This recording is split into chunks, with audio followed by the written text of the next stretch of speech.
매년 한국은 인구 대비 세계에서 가장 많은 성형수술을 시행한다는 사실을 알고 계신가요? 한국인 5명 중 1명은 성형수술을 받은 경험이 있습니다. 하지만 정말 무서운 건 이 숫자가 아닙니다. 진짜 무서운 건 거울을 들여다봤을 때 자기 자신을 알아볼 수 없게 되는 순간입니다. 제가 한 여성의 이야기를 들려드리고 싶습니다. 그녀는 올해 90살이고 서울에 살고 있어요.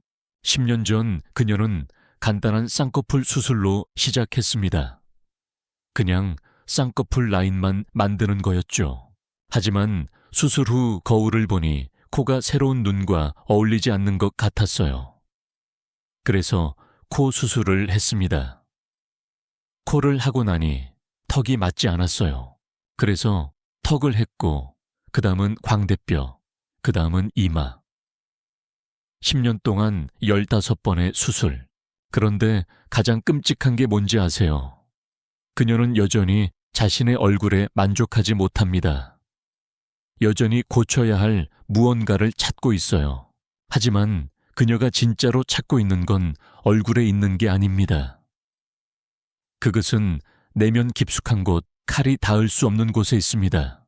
위대한 심리학자 칼 융은 그림자라고 부르는 개념에 대해 이야기했습니다. 그림자는 우리가 자신에 대해 인정하고 싶지 않은 모든 것, 우리가 무의식으로 밀어내고 그 존재를 부정하는 것들입니다. 그런데 우리가 자신의 그림자로부터 도망치려 할 때 무슨 일이 일어나는지 아세요? 그것은 사라지지 않습니다. 오히려 더 강해져서 우리가 깨닫지 못하는 방식으로 우리를 지배하게 됩니다. 오늘날 한국 사회에서, 사실 아시아 전체에서 우리는 극도로 우려스러운 집단 심리 현상을 목격하고 있습니다. 한 문화 전체가 함께 불가능한 미의 기준을 추구함으로써 자신의 그림자를 부정하고 밀어내고 있는 것입니다. K-페이스 브레인, 큰 눈 높은 코흠 없이 하얀 피부.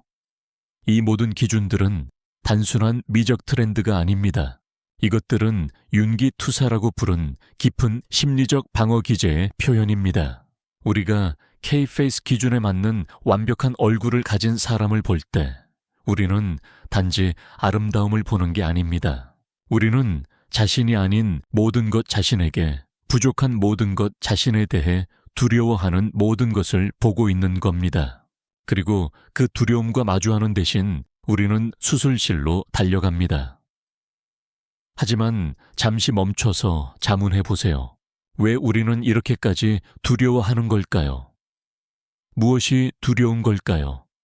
사랑받지 못할까봐, 거부당할까봐, 가치가 없을까봐, 아니면 진짜 자신의 진실이 두려운 걸까요? 오늘 저는 여러분을 깊은 심리적 여정으로 안내하고 싶습니다. 우리가 함께 소위 미의 기준이라는 것의 진짜 본질을 탐구하고 왜 완벽한 얼굴을 추구하는 것이 오히려 우리를 자기 자신으로부터 가장 멀어지게 하는 길인지 이해해 보겠습니다. 우리는 왜 완벽해지려고 노력할수록 더 공허함을 느끼는지 알게 될 것입니다. 그리고 가장 중요하게는 우리의 그림자와 화해하고 더 온전하고 의미 있는 삶을 살 수 있는 길을 찾아낼 것입니다. 강남 언니라는 말을 아시나요? 성형 수술 후 모두 똑같이 생긴 여성들을 부르는 한국식 표현입니다. 깊은 쌍꺼풀에 큰 동그란 눈 날렵한 높은 코 부위 자형에 뾰족한 턱, 높은 광대뼈. 강남 거리를 걸으면 마치 같은 얼굴이 수백 번 복제된 것을 보는 것 같은 느낌이 듭니다. 이 현상을 이해하려면 우리는 칼, 융이 그림자라고 부른 개념을 깊이 들여다봐야 합니다. 그림자는 많은 사람들이 오해하는 것처럼 인간의 악한 부분이 아닙니다. 그것은 단순히 우리가 자신에 대해 인정하고 싶지 않은 것들, 우리가 아주 어릴 때부터 거부하기를 배운 부분들입니다. 여러분이 서울의 5살짜리 아이라고 상상해 보세요. 엄마가 생일 파티에 데려갔다가 돌아오는 길에 이렇게 말합니다. 봤지, 그 친구 정말 예쁘지 않니? 눈도 크고 코도 높고. 너도 그런 큰 눈을 가졌으면 좋겠다. 백미러를 들여다보며 처음으로 자신의 눈이 크지 않다는 걸 깨닫습니다. 처음으로 뭔가 부족하다는 느낌을 받습니다. 그 아이는 작은 눈은 충분히 좋지 않다는 생각을 가지고 자랍니다. 하지만 그것을 바꿀 수 없기에 이 아픔을 무의식으로 밀어냅니다. 그것이 그림자가 되는 거죠. 거부당한 자기 자신의 일부가 되는 겁니다. 이제 이 이야기를 수백만 배로 늘려보세요. 수백만 명의 한국 아이들이 비슷한 말들을 들으며 자랍니다. 각각의 말이 작은 그림자를 만들어냅니다. 그리고 사회 전체가 같은 그림자를 공유하게 되면 그것은 집단 그림자가 됩니다. 한국의 집단 그림자를 진정으로 이해하려면 우리는 역사를 되돌아봐야 합니다. 한국은 전쟁 후 아시아에서 가장 가난한 나라 중 하나였습니다. 50년도 안 되는 기간에 경제 강국으로 도약했죠. 하지만 이 과정은 깊은 심리적 상처를 남겼습니다. 후진적이고 가난하고 문명화되지 않았다고 여겨지는 것에 대한 두려움 말입니다. 이런 맥락에서 성형수술은 단순히 미용이 아닙니다. 그것은 못생긴 과거의 모든 흔적을 지우는 방법이 되었습니다. 비레인 얼굴은 단지 예쁜 얼굴이 아니라 여러분이 진화했다는 새롭고 현대적이고 성공한 한국에 속한다는 증거입니다. 대학을 우수한 성적으로 졸업한 젊은 여성을 상상해 보세요. 취업 면접에서 그녀는 면접관이 자신을 바라보는 방식을 알아차립니다. 이력서를 보기 전에 얼굴을 빠르게 훑어보는 시선 말이죠. 여러 번 실패한 후 성형수술을 한 동기가 바로 합격하는 것을 보며 그녀는 무슨 일이 일어나고 있는지 깨닫습니다. 어머니가 말합니다. 야야, 이건 미래를 위한 투자야. 이 세상에서 얼굴이 첫 번째 이력서란다. 그래서 그녀는 쌍꺼풀 수술을 하고 다음은 코, 그 다음은 턱. 각각의 수술은 옛 자신에서 새로운 자신으로 진화하는 단계와 같았습니다. 하지만 융은 우리가 그림자를 부정할 때 그것이 사라지지 않는다고 경고합니다. 오히려 더 강해져서 무의식적인 방식으로 우리를 지배하게 됩니다. 가장 명백한 증거는 한국이 선진국 중 가장 높은 자살률을 보인다는 것입니다. 젊은이들 사이의 우울증과 불안은 경고 수준에 이르렀습니다. 이것은 우연이 아닙니다. 우리가 겉으로 완벽해지려 노력할수록 내면은 더 공허해집니다. 그림자는 융기투사라고 부른 또 다른 심리적 메커니즘을 통해서도 나타납니다. 그것은 우리가 자신에게서 받아들이지 못하는 것을 다른 사람에게 떠넘기는 것입니다. 한국 사회에서 이것은 매일 미묘한 방식으로 일어납니다. 내추럴이라는 단어는 점차 부정적인 의미를 띠게 되었습니다. 그 사람이 아직 자신을 업그레이드하지 않았다. 충분히 노력하지 않았다는 암시를 담고 있죠. 성형하지 않은 사람을 보면 흔히 이런 반응이 나옵니다. 아깝다, 코 좀 하면 좋을 텐데. 또는 눈만 하면 훨씬 예뻐질 텐데. 이런 코멘트들은 실제로 언급되는 사람에 대한 것이 아닙니다. 그것들은 말하는 사람의 깊은 불안을 반영합니다. 충분하지 않다고 여겨지는 것에 대한 두려움, 평가받는 것에 대한 두려움 말이죠. 내가 당신의 결점을 지적할 때 나는 무의식적으로 나 자신에게 말하고 있는 겁니다. 적어도 나는 그렇지 않아. 적어도 나는 그것을 극복했어. 서울의 많은 성형외과 의사들이 흥미로운 관찰을 합니다. 대부분의 고객들이 더 예뻐지고 싶어서가 아니라 다른 사람보다 못생길까봐 두려워서 온다는 것입니다. 그들은 친구나 동료의 사진을 가져와서 말합니다. 이 사람보다 예쁘게 해주세요. 또는 적어도 이 정도는 되게 해주세요. 그것은 절대적인 아름다움에 관한 것이 아니라 사회적 위계에서의 상대적 위치에 관한 것입니다. 하지만 융이 그의 작업에서 언급한 더 깊은 측면이 있습니다. 바로 페르소나라는 개념인데 우리가 세상과 상호작용하기 위해 쓰는 사회적 가면입니다. 페르소나는 사회생활에 필요하며 우리가 기능하고 소통하는 것을 돕습니다. 하지만 문제는 우리가 페르소나와 완전히 동일시하고 그것이 단지 가면일 뿐 진짜 자신이 아니라는 것을 잊을 때 발생합니다. 성형수술 시대에 인류 역사상 전례 없는 일이 일어나고 있습니다. 페르소나는 더 이상 심리적 가면이 아닙니다. 그것은 칼을 통해 살과 뼈에 영구적으로 새겨진 물리적 가면이 되었습니다. K-페이스라는 한국 표준 얼굴로 성형수술을 할 때 당신은 페르소나를 진짜 얼굴로 만들고 있는 것입니다.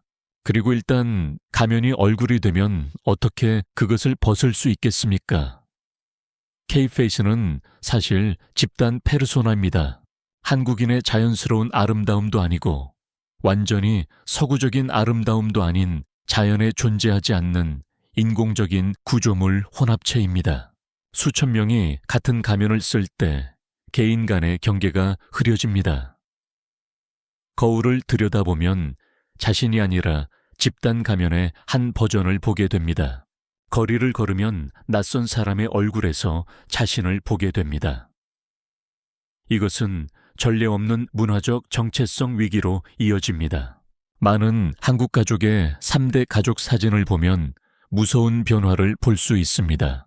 조부모 세대는 완전히 자연스럽고 한국인의 뚜렷한 특징을 가지고 있습니다. 좁고 긴 외꺼풀 눈 높지 않은 코 둥글고 풍만한 얼굴. 부모 세대는 약 절반이 성형수술을 했고 나머지는 자연스러운 모습을 유지합니다. 자녀 세대는 거의 100%가 칼을 댔습니다. 가족 구성원들은 더 이상 서로 닮지 않았습니다. 그들은 자신의 조부모보다 거리의 모든 사람들과 더 닮았습니다. 이것이 바로 윤기 경고했던 문화적 그림자의 표현입니다. 조상의 유전적 특징을 지우기 위해 성형수술을 할 때 우리는 무의식적으로 조상의 유산이 충분히 좋지 않다고 말하고 있는 것입니다. 우리는 우리의 기원을 부끄러워하고 다른 무언가 우리가 더 낫고 더 현대적이라고 생각하는 무언가로 진화하고 싶어 합니다. 융은 항상 심리 발달 과정에서 뿌리의 중요성을 강조했습니다. 그는 온전해지기 위해서는 우리의 기원 조상 역사와 연결되어야 한다고 믿었습니다. 하지만 그가 시각적 DNA라고 부른 것을 지울 때 우리는 그 신성한 연결고리를 끊고 있는 것입니다. 아이러니하고 가슴 아픈 것은 아시아가 더 서구적으로 보이기 위해 성형수술을 하려고 노력하는 동안 서구는 오히려 자연스러운 아시아의 아름다움을 동경한다는 것입니다. 외꺼풀 눈은 독특하고 신비롭다고 찬양받습니다. 노란 피부는 매력적이라고 여겨집니다. 하지만 정작 아시아인들은 그런 특징들을 바꾸고 싶어 합니다. 그렇다면 이 자기 파괴적인 소용돌이에서 어떻게 벗어날 수 있을까요? 윤근 개성화라는 매우 중요한 개념에 대해 이야기합니다.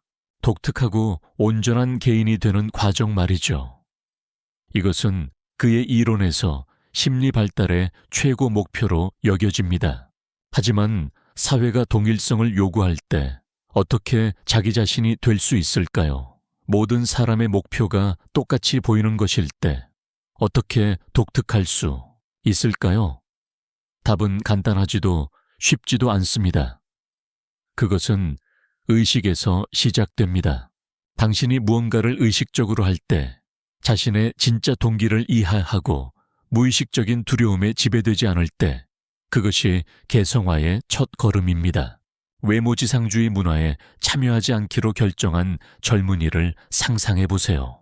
그는 자연스러운 얼굴을 유지하고 피부 미백 화장품 사용을 거부하며 외모로 사람을 판단하는 것을 공개적으로 비판합니다.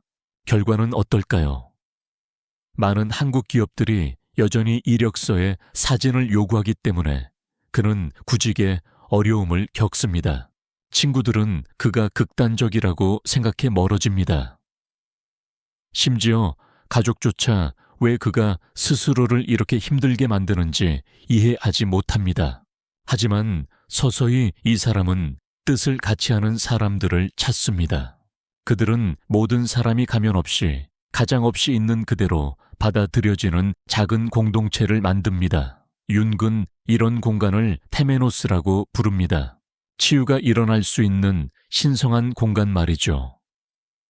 완벽한 이미지에 집착하는 세상에서 우리는 이런 테메노스가 필요합니다.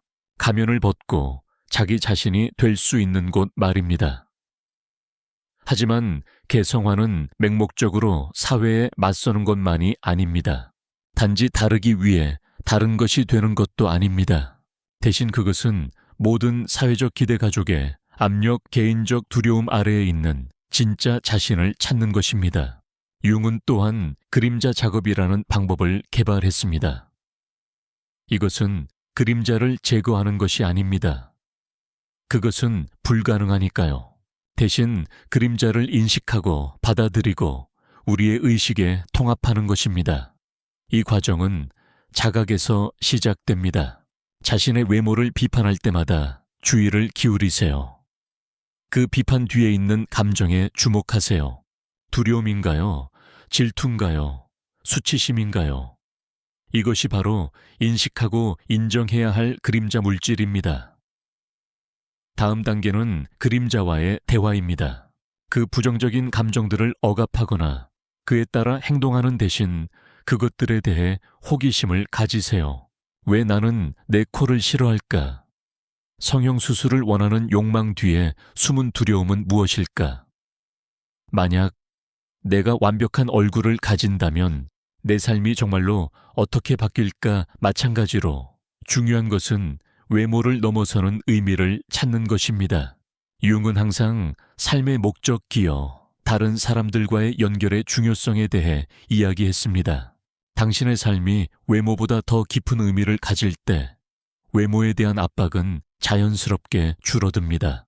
한국의 작은 마을에 있는 중년 여성 그룹이 흥미로운 실험을 만들었습니다. 그들은 그것을 거울 없는 날이라고 불렀습니다. 일주일에 하루 집안의 모든 거울을 가리고 어떤 반사 표면도 들여다보지 않는 것입니다. 처음에는 극도로 어려웠습니다. 그룹의 많은 사람들이 자신들이 하루에 수십 번 무의식적으로 거울을 보는 습관이 있다는 것을 깨달았습니다. 거울이 없으면 불안하고 걱정스럽고 자신이 어떻게 보이는지 모르겠다고 느꼈습니다. 하지만 몇 주 후 기적이 일어나기 시작했습니다. 자신을 볼 수 없을 때 그들은 자신을 느끼기 시작했습니다. 어떻게 보이는지 걱정하는 대신 몸의 감각에 주의를 기울였습니다. 표정을 걱정하는 대신 자신의 목소리를 들었습니다. 외모를 비교하는 대신 눈빛과 미소를 통해 다른 사람들과 연결되었습니다. 그룹의 한 사람이 나눴습니다. 30년 만에 처음으로 외모의 압박에서 자유로움을 느꼈어요. 제 자신을 볼 수 없을 때 저는 제가 단지 얼굴이 아니라는 것을 기억했습니다. 저는 마음과 영혼과 이야기를 가진 인간입니다. 융은 충분한 수의 개인이 이렇게 자신을 찾는 여정을 시작하면 사회 전체에 파급 효과를 일으킬 것이라고 믿었습니다. 오늘날 한국에서 우리는 이 변화의 첫 신호를 보기 시작하고 있습니다. 젊은 한국 여성들의 탈코르셋 운동이 대표적인 예입니다. 이것은 여성들이 화장을 거부하고 짧은 머리를 자르고 편안한 옷을 입고 공개적으로 미의 기준에 도전하는 운동입니다. 모든 사람이 이 운동에 동의하는 것은 아닙니다. 많은 사람들이 그것을 극단적이고 비현실적이며 심지어 반여성적이라고 봅니다. 하지만 적어도 이것은 이 문제에 대한 중요한 대화를 열었습니다. 그것은 필요한 질문들을 제기합니다. 우리는 완벽한 아름다움을 추구하며 어디로 달려가고 있는가? 우리는 무엇으로부터 도망치고 있는가? 더 흥미로운 것은 소셜미디어와 사진, 필터와 함께 자란 한국의 Z세대가 역설적으로 이미지의 인공성을 가장 잘 인식하는 세대일 수 있다는 것입니다. 그들은 온라인의 모든 것이 편집되었다는 것을 압니다. 아무도 실제로 자신의 셀카처럼 보이지 않는다는 것을 이해합니다. 그리고 일부는 질문하기 시작했습니다. 모든 것이 가짜라면 왜 진짜 수술을 해야 하지? 모두가 필터를 사용한다면 왜 칼을 대야 하지? 융은 항상 인간의 정신이 균형을 찾는 자연적인 경향이 있다고 믿었습니다. 의식이 한 방향으로 너무 멀리 갈 때 무의식은 자동으로 반대 방향으로 보상합니다. 아마도 한국의 현재 외모에 대한 집착이 결국 집단적 각성으로 이어지는 데 필요한 것일지도 모릅니다. 물론 앞으로의 길은 쉽지 않습니다. 한국의 미용 산업은 수백억 달러의 가치가 있고 수백만 개의 일자리를 창출합니다. 전체 경제가 외모에 대한 불안감을 기반으로 구축되어 있습니다. 만약 갑자기 모든 사람이 자신의 외모에 만족한다면 경제적 결과는 매우 심각할 것입니다. 그래서 현상 유지를 위한 여러 방면에서의 엄청난 압력이 있습니다. 광고 캠페인은 인간의 가장 깊은 두려움을 활용하도록 정교하게 설계되었습니다. 그들은 단순히 제품이나 서비스를 파는 것이 아닙니다. 그들은 부족함에 대한 두려움과 수용에 대한 약속을 팝니다. 그들은 깊은 심리적 욕구를 이익을 위한 도구로 바꿉니다. 하지만 융은 또한 인간의 정신이 결국 항상 건강과 온전함을 추구한다는 것을 알고 있었습니다. 지속 불가능한 시스템은 아무리 강력해도 결국 변화하거나 붕괴해야 합니다. 중요한 질문은 이 변화가 의식적이고 능동적으로 일어날 것인가? 아니면 갑작스럽고 혼란스럽게 일어날 것인가 하는 것입니다. 한국 신화에는 우리에게 귀중한 교훈을 줄 수 있는 변신에 관한 많은 이야기들이 있습니다. 9개의 꼬리를 가진 여우가 마음대로 외모를 바꿀 수 있지만 종종 큰 대가를 치러야 한다는 이야기 말입니다. 등장인물은 진짜 자아를 잃고 사랑하는 사람들과의 연결을 잃으며 완벽한 외모에도 불구하고 결국 행복을 찾지 못합니다. 이 고대 이야기들은 민족의 집단 지혜로부터의 경고와 같습니다. 외적 변화는 결코 내적 만족을 보장하지 않습니다. 때때로 완벽을 추구하는 것은 자신의 인간성을 잃는 것으로 이어집니다. 현대 기술은 인공지능과 가상현실로 완전히 새로운 가능성을 열고 있습니다. 필터와 사진 편집, 소프트웨어는 시작에 불과합니다.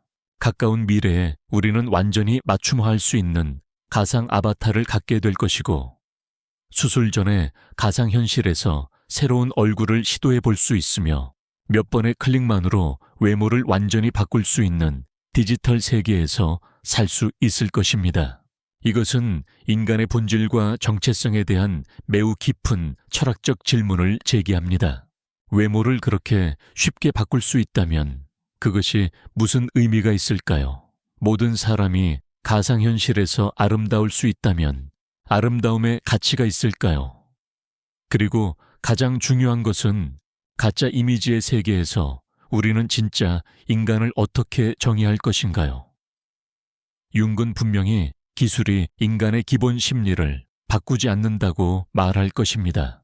그림자는 여전히 존재할 것이며 단지 다른 형태로 표현될 뿐입니다. 진짜 얼굴 성형수술에 집착하는 대신 우리는 디지털 아바타에 집착할 수 있습니다. 이웃과 비교하는 대신 우리는 온라인의 글로벌 커뮤니티와 비교할 것입니다. 하지만 기술은 기회도 가져올 수 있습니다.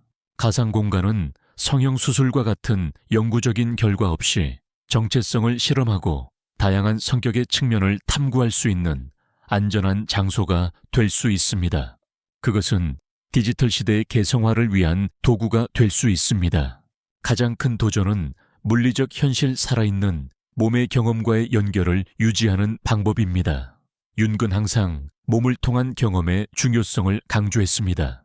만약 우리가 완전히 가상세계로 도피한다면 우리는 인간이 되는 것에 필수적인 부분을 잃을 위험이 있습니다. 또 다른 우려스러운 점은 한국의 미의 기준이 이제 국내에 머물지 않는다는 것입니다.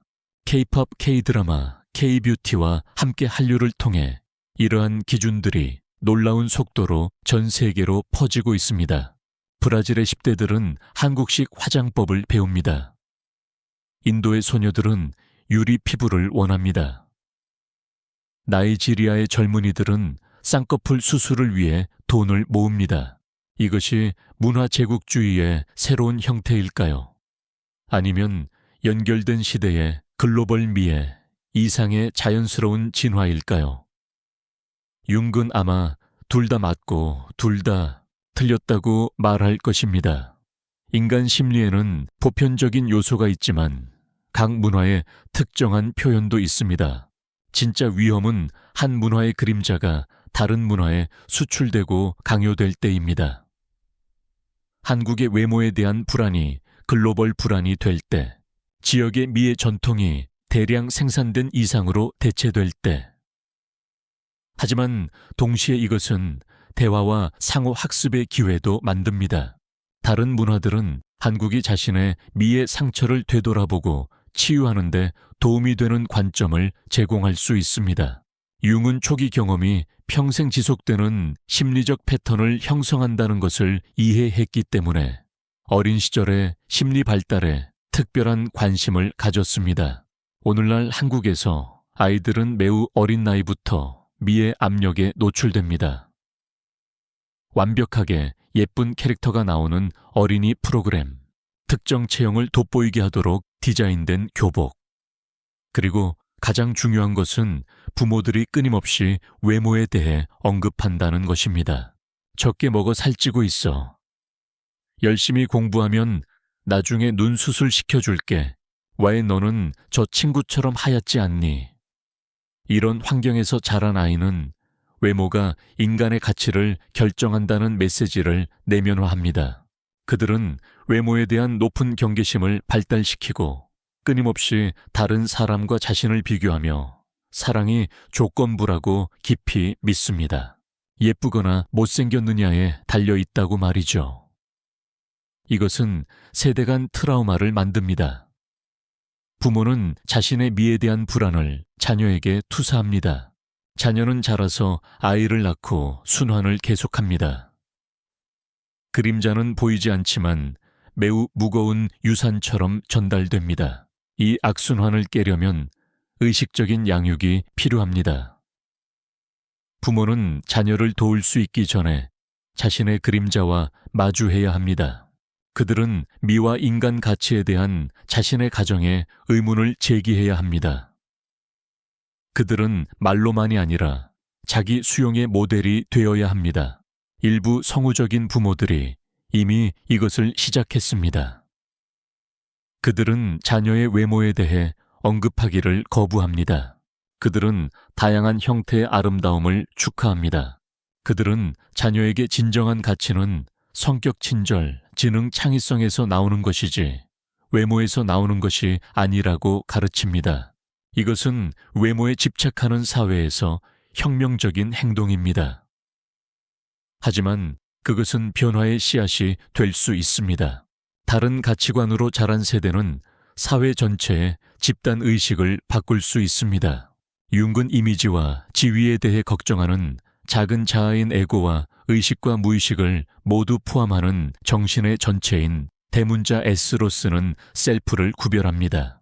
에고에서 셀프로의 여정은 평생의 여정이며 그것이 삶의 가장 진정한 의미이기도 합니다. 한국의 맥락에서 이것은 무엇을 의미할까요? 그것은 진정한 아름다움이 각 세부 사항의 완벽함에 있지 않다는 것을 깨닫는 것을 의미합니다. 눈이 크냐, 작냐, 코가 높냐, 낮냐가 아닙니다. 진정한 아름다움은 전체의 조화에 있고 눈의 생동감에 있으며 얼굴이 들려줄 수 있는 이야기에 있습니다. 셀프는 모든 것을 포함합니다.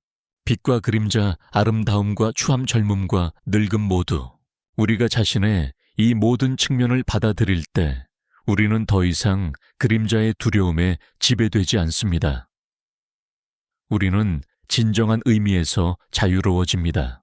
우리는 미의 기준의 그림자를 탐구하는 긴 여정을 걸어왔습니다. 서울의 수술실에서 고통과 치유의 이야기까지 융의 깊은 개념에서 현상에 도전하기 위해 떠오르는 새로운 운동까지. 그리고 아마 지금 당신은 자문하고 있을 것입니다. 그래서 나는 무엇을 해야 하나? 이 소용돌이에 휩쓸리지 않고 이 세상에서 어떻게 살 수 있을까? 답은 마법 공식이 아닙니다. 그것은 각자가 걸어야 할 과정이고 여정입니다. 하지만 제가 제 여정에서 배운 몇 가지를 당신과 나눌 수 있습니다. 첫째이자 가장 중요한 것은 당신이 혼자가 아니라는 것을 기억하세요. 거울을 볼 때 느끼는 고통을 수백만 명의 다른 사람들도 느끼고 있습니다. 당신이 견디고 있는 압력을 사회 전체가 함께 견디고 있습니다. 이것은 당신만의 문제나 당신의 잘못이 아닙니다. 이것은 우리 모두가 함께 마주하는 집단 그림자입니다. 둘째 치유는 자각에서 시작된다는 것을 이해하세요. 자신의 외모를 비판하는 자신을 발견할 때마다 잠시 멈추고 자문하세요. 이것은 누구의 목소리인가? 내 것인가? 아니면 사회의 것인가? 내 것인가? 아니면 옛날 어머니의 것인가? 내 것인가? 아니면 매일 보는 광고의 것인가? 충분히 좋지 않다고 느낄 때마다 물어보세요. 누구의 기준에 따라서 누가 큰 눈이 작은 눈보다 더 아름답다고 결정했나? 셋째, 친한 친구를 대하듯이 자신에게 연민을 실천하세요. 즉시 자신의 외모의 모든 것을 사랑할 필요는 없습니다. 그것은 현실적이지 않습니다. 하지만 자신을 미워하지 않는 것부터 시작할 수 있습니다. 중립적인 태도로 시작할 수 있습니다. 자신에게 친절한 것부터 시작할 수 있습니다. 넷째, 아름다움에 대한 정의를 확장하세요. 아름다움은 수학적 대칭과 흠 없이 매끄러운 피부만이 아닙니다. 그것은 많은 폭풍을 겪은 얼굴에 나타나는 성격일 수 있습니다. 진정한 미소의 따뜻함일 수 있습니다. 도전을 극복한 사람의 눈에 있는 힘일 수 있습니다. 어머니가 아이를 바라보는 부드러움일 수 있습니다. 사랑하는 것에 대해 이야기하는 사람의 눈에 있는 열정일 수 있습니다. 다섯째, 그리고 아마 이것이 가장 중요한데 진정으로 중요하고 지속적인 것에 시간과 에너지를 투자하세요. 깊은 관계, 풍부한 경험, 개인적 성장, 지역 사회에 대한 기여. 이런 것들은 외모처럼 시간이 지나면서 사라지지 않습니다. 오히려 점점 더 깊고 가치 있게 됩니다. 융은 삶의 의미가 완벽함에서 발견되는 것이 아니라 온전함에서 발견된다고 말했습니다. 그리고 온전함은 모든 것을 포함합니다. 빛과 그림자, 아름다움과 추함, 힘과 약함, 젊음과 늙음. 우리가 자신의 이 온전함을 받아들이는 법을 배울 때 기적이 일어날 것입니다. 우리는 더 이상 달성할 수 없는 기준의 무력한 희생자가 아닙니다. 우리는 우리 인생 이야기의 저자가 됩니다. 우리는 더 이상 다른 사람의 기대를 충족시키기 위해 살지 않습니다. 우리는 진정한 자신을 표현하기 위해 삽니다. 그리고 그건 나의 사랑하는 친구들이여, 그것이 진정한 자유입니다. 모든 판단으로부터의 자유가 아닙니다. 그것은 아마 사회에서 살 때 완전히 달성될 수 없을 것입니다. 하지만 우리가 우리 마음속에 지은 불가능한 기준의 감옥에서 자기 자신을 가두는 것으로부터의 자유입니다. 질문은 어떻게 아름다워질까가 아니라 어떻게 온전해질까입니다. 어떻게 모든 사람에게 받아들여질까가 아니라 어떻게 자신에게 진실하게 살까입니다. 어떻게 완벽해질까가 아니라 어떻게 진정한 인간이 될까입니다. 다시 거울을 들여다보세요. 하지만 이번에는 모든 결점을 찾는 가혹한 비평가의 눈으로 보지 마세요. 당신의 이야기를 이해하고 싶어 하는 동반자의 눈으로 보세요. 당신을 만든 모든 경험을 가진 인간을 보기 위해 보세요. 당신이 걸어온 여정을 보기 위해 보세요. 당신이 여전히 여기 서 있고, 여전히 노력하고, 여전히 희망한다는 힘을 보기 위해 보세요. 그리고 아마도, 단지 아마도 그 순간에 당신은 융기 셀프라고 부른 것을 엿볼 것입니다. 진정한 자아, 다른 사람의 눈에 어떻게 보이는지 항상 걱정하는 작은 자아가 아닙니다. 사회에 받아들여지기 위해 쓰는 페르소나가 아닙니다. 모든 빛과 그림자와 함께, 모든 아름다움과 불완전함과 함께 있는 위대하고 온전하고 독특한 자아. 진정한 당신. 그것이 진정한 아름다움입니다. 진실의 아름다움. 모두가 당신에게 다른 사람이 되라고 말하는 세상에서 자기 자신이 되는 용기의 아름다움. 당신이 수리가 필요한 제품이 아니라 진행 중인 예술 작품이라는 것을 받아들이는 아름다움. 그리고 그 아름다움 나의 친구여, 어떤 수술도 필요하지 않습니다. 어떤 가면도 필요하지 않습니다. 그것은 이미 거기에 있고 항상 거기에 있었으며 당신이 그것을 인식하고 소중히 여기기를 기다리고 있습니다. 앞으로의 길은 쉽지 않을 수 있습니다. 사회는 계속 기준을 강요할 것입니다. 미디어는 계속 비현실적인 이미지를 당신의 머리에 주입할 것입니다. 그리고 거울을 들여다보고 그림자가 다시 일어나 당신이 충분히 좋지 않다고 속삭이는 날들이 있을 것입니다. 하지만 이것이 여정이지 목적지가 아니라는 것을 기억하세요. 가혹함 대신 자신에게 친절하기를 선택하는 매일 불완전함 속에서 아름다움을 보는 매 순간 가면 대신 진실을 선택하는 매 순간 그것들은 모두 자신을 되찾는 길에서의 작은 걸음들입니다. 그리고 누가 알겠습니까? 어쩌면 언젠가 충분한 사람들이 이 길을 함께 걸을 때 우리는 새로운 세상을 만들 것입니다. 아이들이 어떻게 보이는지가 아니라 그들이 누구인지 때문에 사랑받는다는 것을 알고 자라는 세상. 아름다움이 동일성이 아니라 다양성으로 정의되는 세상.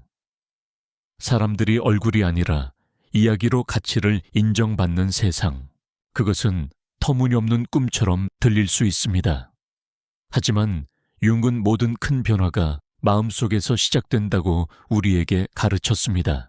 자신의 그림자와 마주할 만큼 용감한 한 개인으로부터, 가면을 벗을 만큼 용기 있는 한 사람으로부터, 완벽 대신 온전함을 선택하는 한 영혼으로부터, 그리고 그 사람이 당신일 수 있습니다. 바로 여기서, 바로 지금. 그래서 다음에 누군가가 성형수술을 모든 문제의 해결책으로 이야기하는 것을 들을 때 이 이야기를 기억하세요. 그림자와 페르소나를 기억하세요. 개성화의 길을 기억하세요. 진정한 아름다움은 결코 칼로 만들어질 수 없다는 것을 기억하세요. 왜냐하면 진정한 아름다움은 사람들이 멈춰서 주목하게 만드는 아름다운 마음을 감동시키는 아름다움, 흔적을 남기는 아름다움은 선의 완벽함에서 오지 않기 때문입니다. 그것은 자신을 사랑하는 법을 배운 영혼의 빛에서 진실하게 살 만큼 용감한 영혼에서 불완전함 속에 진정한 생동감이 있다는 것을 이해할 만큼 현명한 영혼에서 옵니다. 그것이 추구할 가치가 있는 아름다움입니다. 그것이 결코 사라지지 않는 아름다움입니다. 그것이 진정으로 세상을 바꿀 수 있는 아름다움입니다. 모든 사람을 똑같이 보이게 함으로써가 아니라 각자가 자신만의 독특한 빛으로 빛날 수 있게 함으로써